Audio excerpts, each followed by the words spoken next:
my name is Emma, and today I'm giving you guys my June book haul. In the month of June, I have bought only 2 books. Only 2 books, but as you saw in the thumbnail, I have a lot of other books to show you. So I only bought 2.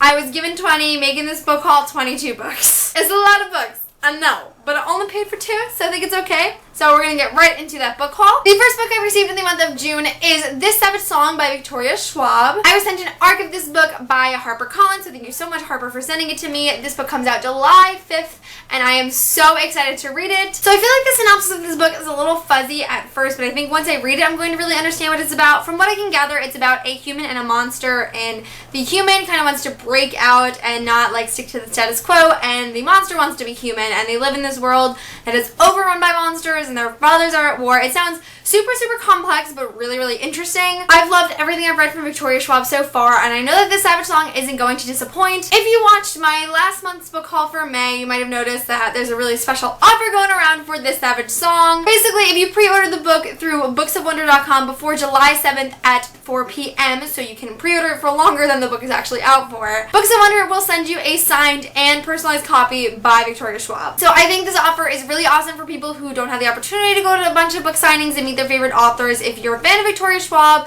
and you're excited for This Savage Song, I would definitely recommend ordering it through booksofwonder.com. They also ship internationally, so if you are a big Victoria Schwab fan and you don't really have any plans to meet her and you really want a signed book from her, I'd recommend hitting up Books of Wonder. If you decide to take advantage of this opportunity, which I would really recommend if when you are in the checking out stages of your purchase, if you could put in the coupon code box TSSEMMA, that way it just lets Books of Wonder know that you came through my channel, and the more books that are pre-ordered through me, the more books I can show you in the future that'll have similar offers. So I'm really excited to read This Savage Song. It's definitely going to be my next read when I finish the book I am currently reading. I'm super excited for it, and don't forget to pre-order your copy through Books of Wonder using the promo code TSSEMMA. The next book I have in this haul was sent to me by Disney Hyperion, and that is Seesaw by Jennifer Donnelly. They sent me this in honor of the release of the final book in the Waterfire saga, which came out on June 14th, so if you're interested in this book, you can definitely go straight out to bookstores and buy it immediately. A few months ago, Disney Hyperion was kind enough to send me the first 3 books in this series, so now I have the completed series, and I'm ready to just marathon these amazing mermaid books. I have heard really great things about the Waterfire saga. I've been hearing about them for years on BookTube, but I don't feel like they're so overhyped, so I wouldn't be surprised if this is the first time you're hearing about it. But as somebody who has never read a mermaid book, I am really interested in this series. I also think the coloring on this cover is really cool. I do like all of the colors because they are very vibrant, but I really like the ice blue with the white. I don't know. I think it's really pretty. And with all the other books, they sent me nail polishes that match the cover, and for the release of Seesaw, they sent me this super glittery nail polish, and this is by far my favorite because I am such a glitter freak. I love it so much, and I think it pairs very well with the book. So again, thank you so much to Disney Hyperion for sending me Seesaw. I am so excited to get cracking on this series, and it's just, I think it's really great that now I have all 4 books so I can just totally marathon them. The next book that I was sent in the month of June is actually an Ember in the Ashes by Saba, and I was sent this by Razorbill, so of course thank you so much, Razorbill, for sending me a copy. Now, I don't know if you've noticed on BookTube, but publishers have been doing some really like A++ ARC and just fun mailer packaging for sending out books to booktubers and reviewers, so I think it was really great. I'll insert a picture right here of everything they sent me, but it was basically a copy of An Ember in the Ashes. They sent me a map, they sent me a pair of socks, and they sent me a candle. And so as somebody who hasn't read An Ember in the Ashes yet, getting this package totally pushed me to want to read it even more. Everyone tells me I would love An Ember in the Ashes. It's just one of those books that I've just been absolutely putting off for no reason at all. I am really interested in this series. I know for a fact that I will love it and I will be as obsessed as everyone else once I finally get to it. But Razorbill has sent it to me in anticipation of the release of A Torch Against the Night by Saba, which is the sequel to this book, and so I definitely do want to get to An Ember in the Ashes before A Torch Against the Night so I can just like read them consecutively and just be so immersed in this crazy fandom for this series. So thank you so much, Razorbill, for sending me this again, and I'm really excited to read it. So earlier this month was Barnes & Noble's Bee Fest. I would be really surprised if you hadn't heard of it. Barnes & Noble's all over the country were having authors come in and do panels and do signings, and what was really cool is that a lot of booktubers got to do panels at Bee Fest literally all over the country, and so I was lucky enough to be a part of one of those panels. If you're interested in watching that, I have the full footage for the panel I did with Bubbly Book Nerd, Michael Book Lion, Bryn's Bookshelf, and Simply Thoughtful Books.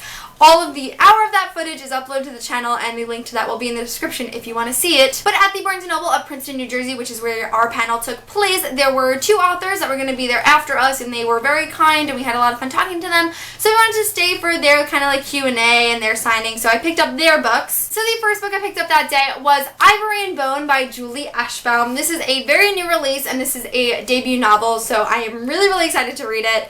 I gotta stop saying excited. Can somebody just like smack me every single time I say excited in a book haul? Because I really gotta stop that. Michael Booklion, who was on the panel that I was talking about, he has been telling me about this book for a while. He was like, Emma, it is a prehistoric YA. You have to read it. It sounds fantastic. I think the era that it takes place in is so unique. I've never read anything similar to a prehistoric YA, so I think that alone is really fascinating. Reading the synopsis of the book, besides the really individual setting, I think the dynamic between characters is going to be really interesting in this book, because it basically talks a lot about different families and clans and tensions building between them as they are going through this, I don't want to say tundra, I don't want to say desert, like they're basically just trying to survive, and of course survival brings out sometimes the worst in people, so I can only imagine that this book is going to be really, really great. Julie Ashbaum is so unbelievably sweet. She was like so supportive during our panel, and I just had a really great time interacting with her and meeting this woman, so I cannot wait to read her book. And the other author that I met that day was Claire Legrand, and so I decided to pick up her book Winter Spell. I didn't even know this book existed. I didn't even know this author existed until I went to that panel and stayed and listened to them talk about writing, and I found out that she has a book about the Nutcracker. I've been dancing since I was 2 years old. I've always loved ballet, just any kind of dance, but I've always been so drawn to the Nutcracker. It is by far my favorite ballet in the entire world, and so when I heard there was a Nutcracker retelling, I was like, give me it now. I feel like lately retellings are a big thing for YA, but what I've noticed is a lot of them stick to like actual fairy tales, whereas this one, while still a fairy tale, I feel like it's like less Disney princessy and more like classical, and so I think that's going to be a really interesting new reading experience for somebody who's so used to reading these like fairy tale Disney princess retellings that I love. I think it's going to be a really interesting read. One of the things Claire kept saying was like, you know, if you know the Nutcracker and you love the Nutcracker, you'll never be able to look at it the same again. And of course every author is going to hype up their own book, but from reading the synopsis, there's a lot of war and darkness in it that obviously, while the Nutcracker is kind of dark, it just seems way more intense, and I'm definitely, I was going to say really excited. I really want to read this book. It sounds really great, and it sounds like a good fit for me. So the same day of that B-Fest panel, I actually hung out with Michael Booklion a little bit longer because he lived in the area. So we went to his house and we were just chilling, and Michael, being the overly generous person he is, wouldn't let me leave unless I took at least 10 books home. He's weird, but I love him. So I have a lot of books from him, so I'm going to show you those. The first of those books being Worlds After by Susan E. How do you pronounce that last name? It's literally just 2 E's. This is the second book in the Angel Fall series, which I haven't read. I don't even have the first book, but Michael has been pressuring me to read these books for the longest time. So he was like, it's only $8 on Amazon for the first book. I'll give you the second one. I do think Angel Fall is a series I will really like. I know it has gotten a lot of great reviews, and there's a big fandom following of it, even though it's not totally prominent on BookTube as much as it probably was when the books were being published. I haven't read many Angel books other than the Mortal Instruments series and Daughter of Smoke and Bone, so I'm really interested to get a new perspective on a kind of mythical being that I'm not really exposed to normally. Angel Fall just seems like it's going to be a really, really great read, and thank you so much, Michael, for giving me the opportunity to finally pick them up. The next group of books that Michael gave me was, I believe this is the entire Hex Hall series by Rachel Hawkins. So that is Hex Hall, Demon Glass, and Spellbound. I don't know if it's a trilogy, but I think it's a trilogy. Hexhaul is another series that I think I would really, really love. The way Michael explained Hexhaul to me, because I had heard of it before, and I love Rachel Hawkins' Rebel Belle series, but I had never got around to picking up Hexhaul. He was like, it's basically like your stereotypical urban fantasy. And so everyone who watches my channel knows that urban fantasy is my favorite genre, and I actually do enjoy reading generic urban fantasy every once in a while. Like, I feel like a lot of the plots are very similar, where it's like the girl finds out that she is a mythical being and she's sent off somewhere to be with other people of her kind, and then some creatures coming after them, you know, like every single book I've ever read. But while a lot of these books follow the same plot line, it is really interesting to see how they go in different directions, and I know the Hexhaul series is another one that a lot of people loved. All of these are very tiny and they look to be pretty consistent in the sizing, so I think it'll be a really fast read for me. Maybe I'll pick them up this summer, because I know a lot of people are like, oh, I love contemporaries in the summer. I'm a fantasy reader year-round. I like to be sitting on the beach reading like an urban fantasy novel.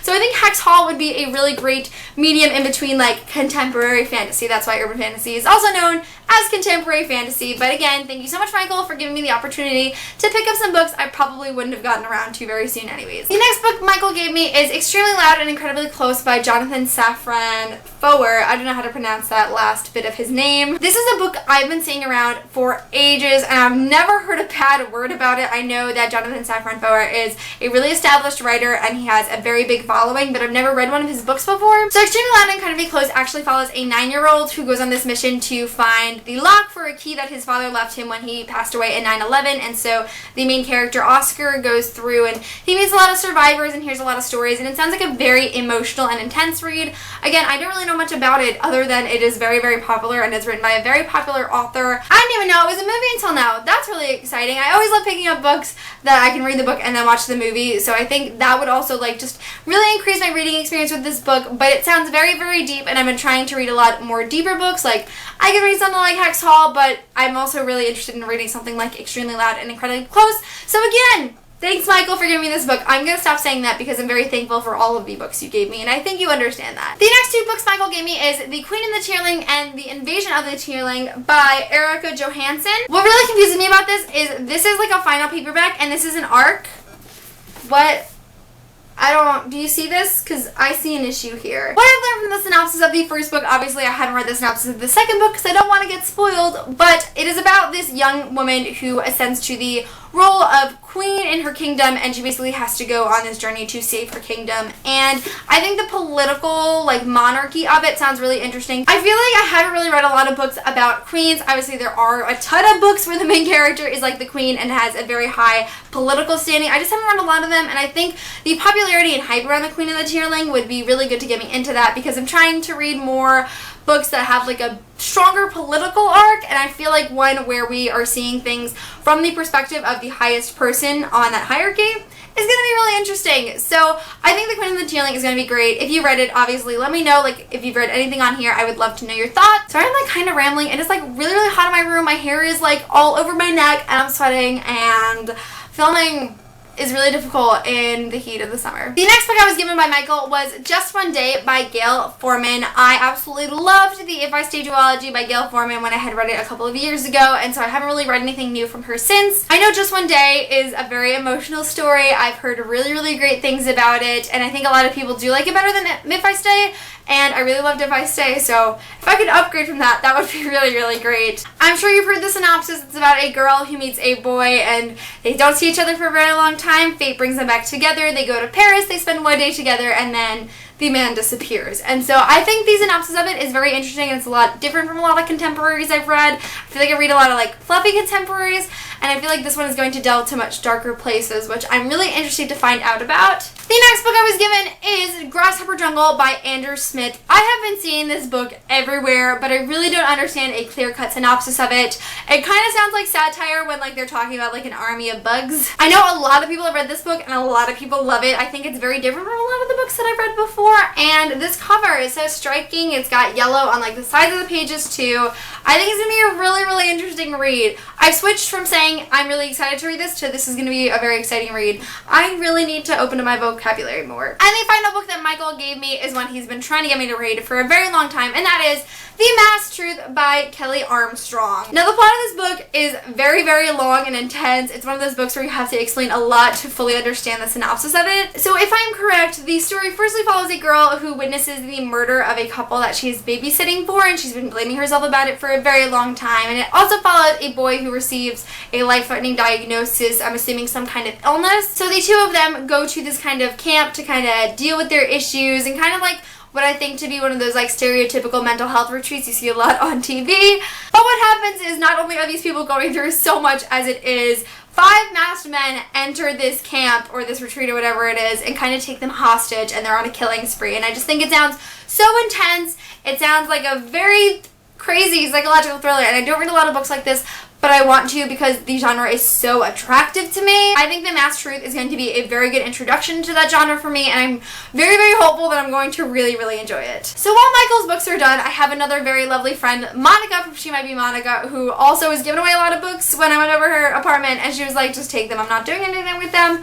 thought why not let them go to waste, and I just picked up a bunch of books from her that I probably never would have actually bought for myself, but I think they're really interesting and I am very interested in reading them. The first of those being Beginnings by Jennifer L. Armentrout, which is Obsidian and Onyx, the first 2 books in the Lux series. Now, I have just recently read the Lux series. I listened to the entire series on audiobook, and I am just like over the moon about how much I enjoyed it. My issue is that I have the first 4 in like the original covers, I think. There's been like 17 cover changes for this series, but I have 4 of them that I liked a lot better than the bind-up because I thought the bind-up was so big and the graphic was a little off for me when it had originally come out. But the 5th book, Opposition, was only published in this format, so it doesn't match my other ones. So I've been feeling the compulsion lately because I love the book so much to collect the both bind-ups and then Opposition. And so when Monica said she was giving away Beginnings, I was like, this is gonna save me like $20 I really don't need to spend. So I took it off her hands and I am really excited. I do see them in person. They are much nicer than I originally saw online, and so I am happy that I've already started collecting another edition of a series I really, really enjoyed. The next book I picked up from Monica's pile of books she was giving away is Anna Dressed in Blood by Kendare Blake. The reason I've been wanting to read this book is I recently got 3 Dark Crowns, the arc of that book, at BEA, which is also by Kendare Blake, and so I had never really heard of this author before, but I had heard of Anna Dressed in Blood, and so I never made the connection that it was by the same author. And so the more I looked into it, the more this book sounded really, really attractive to me. It sounded like a horror, romancy, very, very intriguing plot. It follows this boy named Kaz whose family runs for generations and generations of people who killed the dead. So kind of like Cuban Grim Reapers is what I really want to associate it with. So him and his mother travel the world and they kill spirits and help them move on. And so they get to this one town where a local legend is known as Anna Dressed in Blood, and she's a ghost, and they're there to hunt, kill, and send off the ghost. And so this ghost named Anna is known for killing anyone that comes into her town, but for some reason she spares Kaz's life, so I'm assuming we're going to find out why she spares his life, and of course I'm sure that there's going to be a romance between the two because you know how YA does. But it sounds super fascinating. I've never really read a book like this before, and I have heard really good things about it, so I am really, really excited to read this one. My excitement was so great that I felt like I could use excitement one more time in this video. The next book I got was Dumplin by Julie Murphy. This is a book I saw around BookTube a while ago, but since then I've only heard a few reviews that have all been really, really positive. It's basically about this girl named Willow who is a self-proclaimed fat girl, and she's always been pretty comfortable in her skin and she's never really let her body in comparison to other people bother her. But she starts to like the jock, and she's very surprised to find that the jock might like her back, and so she decides to enter a beauty pageant. And of course in the pageant world there's a lot of pressure on appearance, so I can only assume that there's going to be a lot of struggle in this book. Again, I don't really know much more about it, so I could be totally wrong. What I find really interesting, and the main reason I want to pick up this book, is that I realized I've never really read a book from a larger girl's perspective. I mean, look at all of these books. I've read a lot of these books almost all of the time. It's a very attractive young female who is very skinny and has flawless skin and nice hair and, you know, everything that authors want to make their main characters to be. So I think it is really important that I start to kind of branch out more from the kind of protagonist that I've been so used to for the past 2.5 years and read from different perspectives, whether that means country of origin, ethnic background, social class, body type. I'm really interested to see what this book is going to be about, what kind of feelings it's going to bring in me, but altogether I think it's going to be a very eye-opening read. The next book I was given is What We Saw by Erin Hartzler. This is a book I had seen around a lot on BookTube, but I didn't really know what it was about until I read the synopsis about 3 seconds ago. This book is inspired by real events of what I can gather is probably a sexual abuse story, which I find really interesting because just a few days ago I was talking about how I've never really read a book specifically about sexual abuse. There have been a lot of very vague implications in novels I've read, but it's never been clear-cut, represented out in the open in a book I've read, and it's also never been the focal point of a story. And so again, I'm just trying to read different books from what I've normally been reading, and I think What We Saw fits perfectly into that category, and I'm definitely looking forward to reading from something new. The next book I took off her hands is Nightfall by Jake Halpern and Peter, I don't know how to pronounce her last name, Kujawinski? Kujawinski. This is a book that hasn't been getting the best reviews, but I've still been very drawn to it over the years, so I was like, why not? Essentially, in Nightfall, it takes place on this island where they only get daylight once every 28 years, and so everyone kind of migrates to the south to wait out the long night, but 3 people get stuck on the island and they find out the real reason that everyone avoids all of this darkness. There are some people there that don't want them there, and they kind of got to like survive the night, or survive the long night, because I'm assuming it's very, very long. But even though it doesn't have the best reviews, it is something that I'm really interested in. I feel like it's got a horror-y vibe to it, and I don't read many horror books.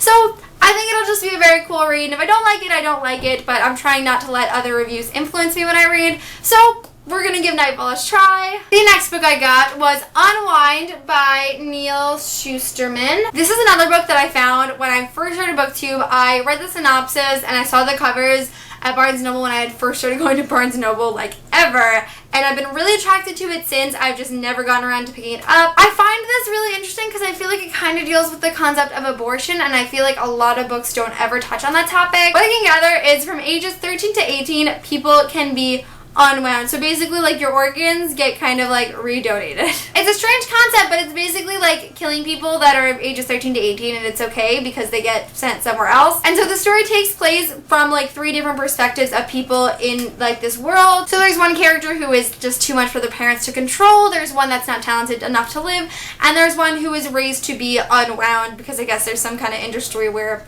kids are raised to be unwound. So I just think the synopsis of this book is so unique. I've never heard of anything like it, let alone read anything like it. And again, it's just been a book that I've been staring at Barnes & Noble for 2 years, and I thought it was finally time to have the opportunity to give it a shot. So thanks so much, Monica, for giving me Unwind. That completes all of the books that Monica gave me. So of course, Monica, thanks so much for giving me all of these books. I'm glad I could take them off of your hands if you weren't that interested in them, or you were planning on giving them away anyways, because now they have a new home. The final 2 books on this haul were also sent to me by Disney Hyperion. So of course, again, thank you so much, Disney Hyperion, for all of the awesome books you sent me this month. Disney Hyperion decided to send me Serafina and the Black Cloak, as well as the sequel Serafina and the Twisted Staff, both by Robert Betty. What I like about these is these are middle grade. I don't read a lot of middle grade. I think I own maybe 10 middle grade books out of like 300 something. So it's not something I very commonly pick up, but this series sounds really, really great to me. This series is all about a girl named Serafina who lives at this really nice estate, but she's never allowed to be seen. And so the children around her area start being snatched up one by one by a man with a black cloak, as they refer to him. And so Serafina has to team up with one of the boys who actually live at the estate, and they have to find out who the man with the black cloak is before all of the children are gone. And it just sounds very whimsical and fun, but also very dark, of course, because we're snatching up children. I just don't get to read a lot of middle grade. There's not a lot that stands out to me, and it's just not a genre that I really reach for a lot. So I'm very excited to have a new opportunity to read something that's very out of my comfort zone. So thank you so much, Disney Hyperion, for giving me that opportunity. That is it for my June book haul. I am really sorry. I have been super out of breath and exhausted and not as excited as normal. I'm just tired and hot and I'm really uncomfortable, and I just want to lay in bed with my AC on. I got some really amazing books this month from really amazing publishers, as well as really amazing friends, and I bought 2 books that I'm really, really excited for. So it's been a really, really great month for hauling books. My wrap up for June will be coming soon, which is not as exciting as the book haul, unfortunately, but I'm very excited to share that with you guys. Of course, let me know in the comments below if you've read any of these books or heard of them and what you think about them, because I would love to know. That is it for this video. Thank you guys so much for watching, and I will see you soon for a new one. Bye!